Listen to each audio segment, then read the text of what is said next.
In the exhibit there's quite a few pieces that look at when the worst happens, what will we do and how will we rebuild civilization from that.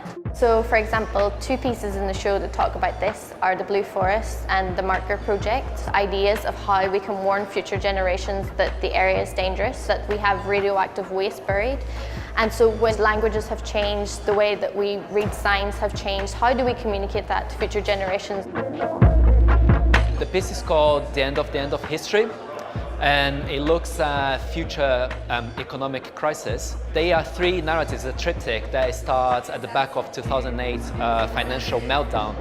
It looks like how macroeconomic events and our behavior as consumers can propel future crisis and future disruption to the market. So things that we do today that we consider normal might actually be the trigger for future crisis.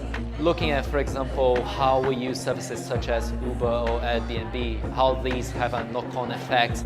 When the worst comes to the worst and we have to deal with things like bee colony collapse, one of the pieces that looks at this in a playful way is the bush blaster. So this piece looks at a fun way that maybe we will have to pollinate in the future if we don't do anything about the bee crisis and they all die. These are three pieces that are part of a series of works called New Survivalism.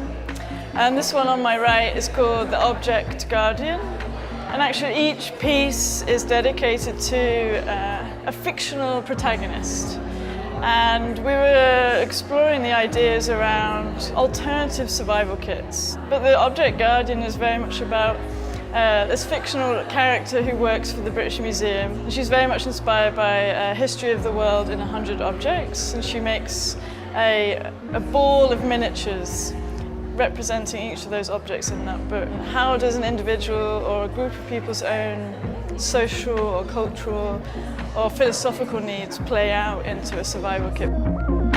When the worst comes to the worst, we may even lose species of plants that are going extinct, and we will lose the smell of these and forget what it was like to have them around.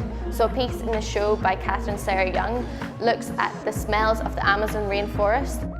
We may have things called modern fossils, which is a piece by Heartless Machine, and it looks at how the technology that we have nowadays might actually form fossils of the future, so Game Boys or old phones. So another theme that we look at is the oxygen in the planet and how, because of our actions, it's depleting. So one of the artists, Chi Chu, has made this really beautiful speculative backpack that has a plant in it that provides the oxygen for when we no longer can breathe.